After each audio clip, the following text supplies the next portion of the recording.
शांति 29/6/1970 अव्यक्त बाप दादा मधुबन। समर्पण का विशाल रूप। समर्पण का विशाल रूप। आप सभी अपने चारों मूर्त को जानते हो। आज बाप दादा हर एक के अभी संगम समय की न कि भविष्य की ही चार मूर्त एक एक में देख रहे हैं। वह चार मूर्त कौन सी है? अपनी मूर्त को जानते हो? कोई ने बताया। यह सब जो वर्णन किया ऐसी मूर्त अब बनी नहीं हो, वो बन गई हो। कब बनेंगे? लास्ट सो फास्ट आएंगे ऐसा सोचा है, लेकिन लास्ट समय फास्ट जा सकेंगे? जितना बहुत समय से अपने को सफलता मूर्त बनाएंगे उतना ही बहुत समय वहाँ संपूर्ण राज्य के अधिकारी बनेंगे। समझो, अगर कोई बहुत समय से सफलता मूर्त नहीं बनते हैं तो उसी अनुसार राज्य का अधिकार भी थोड़ा समय ही मिलता है, संपूर्ण समय नहीं मिलता। जो बहुत समय से संपूर्ण बनने के पुरुषार्थ में मगन रहते हैं वही संपूर्ण समय राज्य के अधिकारी बनते हैं। चार मूर्त कौन सी देख रहे हैं? यह भी संपूर्ण बनने का लक्ष्य है। एक तो देख रहे हैं ज्ञान मूर्त, दूसरा गुण मूर्त और तीसरा दान मूर्त और चौथा संपूर्ण सफलता मूर्त। सुनाया था ना कि सर्विस करना अर्थात महादानी बनना। तो हरे की यह चार मूर्त देख रहे हैं। चार मुख का भी गायन है ना। एक मूर्त में चार मूर्त का साक्षात्कार कराना है सभी को। अगर एक मूर्त भी कम है तो वहाँ भी इतनी कमी पड़ जाती है। जैसे यहाँ साथ में ले जाने वाला सामान बुक कराते हैं तो वहाँ मिल जाता है, ऐसे ही यह भी बुकिंग ऑफिस है। जितना यहाँ बुक करेंगे उतना वहाँ प्राप्ति होगा। यही सोचो कि चार ही मूर्त बने हैं, चार मुखी बने हैं।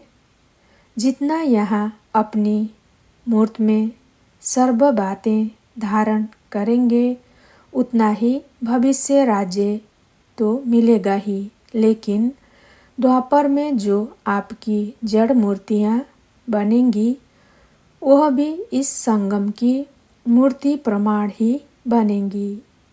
समझा? अब संपूर्ण मूर्त बनने के लिए क्या लक्ष्य सामने रखेंगे? जैसे भक्ति वालों को समझाते हो ना कि चित्र को देखकर वह ऐसे किस पुरुषार्थ से बने सो समझो। तो आप संपूर्ण मूर्त बनने के लिए क्या लक्ष्य सामने रखेंगे? उन्होंने क्या लक्ष्य रखा? साकार में संपूर्ण लक्ष्य तो एक ही है ना। उसने कर्मातीत बनने के लिए क्या लक्ष्य रखा? किन बातों में संपूर्ण बने? संपूर्ण शब्द कितना विशालता से धारण किया यह मालूम है।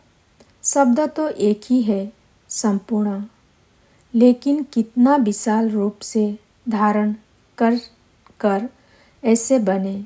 सर्व समर्पण के लक्ष्य से ही संपूर्ण बने। जितना समर्पण उतना संपूर्ण। लेकिन समर्पण का भी विशाल रूप क्या है? जितना विशाल रूप से इसको धारण करेंगे उतना ही विशाल बुद्धि भी बनते और विश्व के अधिकारी भी बनते। यह विशालता क्या थी? इसमें भी 4 बातें हैं। एक तो अपना हर संकल्प समर्पण, दूसरा हर सेकंड समर्पण अर्थात समय समर्पण, तीसरा कर्म भी समर्पण और चौथा संबंध और संपत्ति जो है वो भी समर्पण। सर्व संबंध का भी समर्पण चाहिए। उस संबंध में लौकिक संबंध तो आ ही जाता है, लेकिन यह जो आत्मा और शरीर का संबंध है उसका भी समर्पण। इतने तक संबंध को समर्पण किया है। विनाशी संपत्ति तो कोई बड़ी बात नहीं है, लेकिन जो अविनाशी संपत्ति सुख, शांति, पवित्रता, प्रेम, आनंद की प्राप्ति होती है, जन्म सिद्ध अधिकार के नाते उसको भी और आत्माओं की सेवा के समर्पण कर दिया। बच्चों की शांति में स्वयं की शांति समझी तो आत्माओं को शांति देने में ही अपनी शांति समझे। यह है लौकिक संपत्ति और साथ साथ ईश्वरीय संपत्ति को भी समर्पण करके अपनी साक्षी स्थिति में रहना। तो समर्पण शब्द का इतना बड़ा विशाल रहस्य है, समझा? ऐसे विशाल रूप से धारण करने वाले ही संपूर्ण मूर्त और सफलता मूर्त बनेंगे। तो समर्पण शब्द कोई साधारण अर्थ से न समझना। लौकिक का समर्पण करना सहज है, लेकिन जो ईश्वरीय प्राप्ति होती है वो भी समर्पण करना अर्थात महादानी बनना और औरों का शुभ चिंतक बनना। यह नंबरवार यथा योग्य यथाशक्ति होता है। इतने तक समर्पण बनने वाले को संपूर्ण समर्पण कहा जाता है। ऐसे संपूर्ण मूर्त समर्पण मूर्त बने हो। अपनापन बिल्कुल समा जाए। जब कोई चीज़ किसमें समा जाती है तो फिर समान हो जाती है। समाना अर्थात समानन होना, समाना अर्थात समान होना। तो अपनापन जितना ही समाएंगे उतना ही समानता मूर्त बनेंगे। आप लोग जब अन्य आत्माओं को सेवा करते हो तो क्या लक्ष्य रख करते हो? आप समान बनाने का। आप समान भी नहीं, लेकिन बाप समान बनाना है। आप समान बनाएंगे तो जो आप में कमी होगी वह उनमें भी आ जाएगी। इसलिए अगर संपूर्ण बनाना है तो आप समान भी नहीं, लेकिन बाप समान बनाना है। जैसे बाप अपने से भी उच्च बनाते हैं ना, बाप समान बनाएंगे तो फॉलो फादर हो जाएगा। जैसे बाप ने अपने से ऊंचा बनाया वैसे अपने से भी ऊंचा बाप समान बनाएंगे तो गोया फॉलो फादर किया। तो अब आप समान भी नहीं, लेकिन बाप समान बनाना है। अगर आपने लक्ष्य ही आप समान बनाने का रखा तो उन्हों में तो बहुत कमी रह जाएगी, क्योंकि लक्ष्य ही आपने इतना रखा। इसलिए लक्ष्य सदैव संपूर्णता का रखना है। लक्ष्य सदैव संपूर्णता का रखना है। जो संपूर्ण मूर्त प्रत्यक्ष प्रख्यात हो चुके हैं उसका लक्ष्य नहीं रखना है। जो अब गुप्त है, प्रत्यक्षता में नहीं आए हैं, उनका भी लक्ष्य नहीं रख सकते, क्योंकि जैसी एम वैसा ऑब्जेक्ट होता है। तो एम को श्रेष्ठ रखेंगे ताकि प्राप्ति भी श्रेष्ठ होगी। अब तीसरी आँख शिव ऊपर निशाने पर एक टिक टिकी हुई होनी चाहिए। जैसे कोई मग्न अवस्था में होता है तो उनके नयन एक टिक हो जाते हैं ना, वैसे यह तीसरा नेत्र दिव्य बुद्धि का यह नेत्र भी सदैव एक टिक एक रस रहे। एक टिक अर्थात एक में ही टिका हुआ मग्न रूप देखने में आए। तीसरे नेत्र का साक्षात्कार कैसे होगा? मस्तक से। मस्तक में खलक, नैनों में फलक देखने में आएगी। इससे भी पता पड़ेगा कि इनका तीसरा नेत्र मग्न है या युद्ध स्थल में है। जब आँख थोड़ी ठीक नहीं होती है तो पलक घड़ी घड़ी नीचे ऊपर होती रहती है। यह भी तीसरा नेत्र अगर यथार्थ रीति से ठीक होगा, अर्थात दिव्य बुद्धि यथार्थ रीति से स्वच्छ होगी तो एक टिक होगा। आँख में कोई कीचड़ा आदि पड़ जाता है तो क्या होता है? पलकें हिलने लगती है। कीचड़े की निशानी है हिलना। यथार्थ तंदुरुस्ती की निशानी है स्थिर हो जाना। वैसे यह तीसरा नेत्र सदैव एक टिक हो। यह साक्षात्कार आपके मस्तक से होगा, नैनों से होगा तो चेक करो। हमारा तीसरा नेत्र जल्दी जल्दी बंद होता है और खुलता है, वो सदैव खुला ही रहता है। कोई भी याद में मस्त हो जाते हैं तो भी आँखें एक टिक हो जाती है।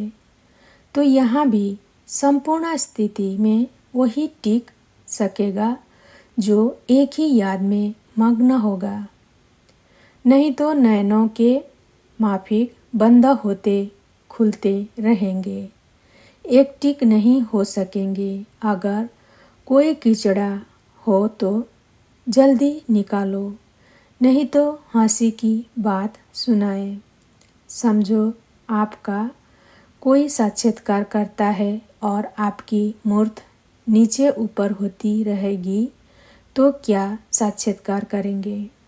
जैसे फोटो निकालने के समय हिलना बंद कराते हैं ना, अगर हिला तो फोटो खराब। वैसे ही आपकी अवस्था हिलती रहेगी तो क्या साक्षात्कार होगा?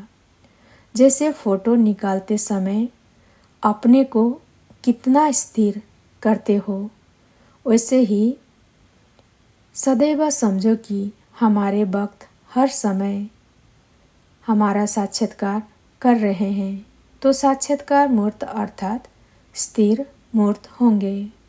साक्षात्कार मूर्त अर्थात स्थिर मूर्त। नहीं तो भक्तों को साक्षात्कार स्पष्ट नहीं होगा। स्पष्ट साक्षात्कार कराने के लिए स्थिर बुद्धि एक टिक स्थिति आवश्यक है। समझा? अभी से ही भक्त लोग एक एक का साक्षात्कार करेंगे। वह बीज अर्थात संस्कार उन भक्तों की आत्मा में भरेगा। फिर उस संस्कार से मर्ज होंगे और फिर द्वापर में वही संस्कार इमर्ज होगा। जैसे आप समझाते हो ना कि धर्म स्थापक यहाँ से संदेश लेकर भरकर जाएंगे, वही फिर इमर्ज होगा।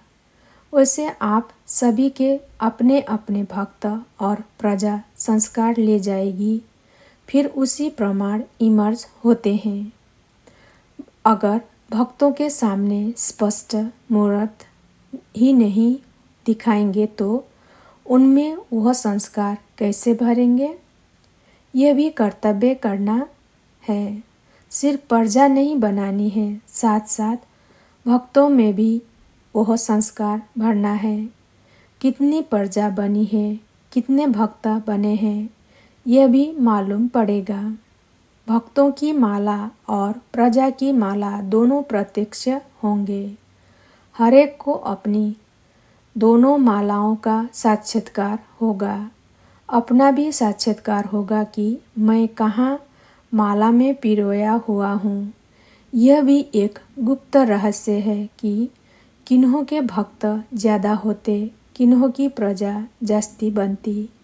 जैसे कोई की राजधानी बड़ी होते भी संपत्ति कम होती, कोई की राजधानी कम होती परंतु संपत्ति ज़्यादा होती है। यह भी गुप्त रहस्य है जो कभी खोलेंगे। अभी तो लक्ष्य रखो प्रजा बनाने का। भक्त तो लास्ट में मिनट मोटर्स के समान बनेंगे। भक्त तो लास्ट में मिनट मोटर के समान बनेंगे। यहाँ भी भक्त वंदना करेंगे, पूजा नहीं। गायन करेंगे, पूजा वही वहाँ करेंगे। यह सब बाद में मालूम पड़ेगा। अच्छा, ओम शांति।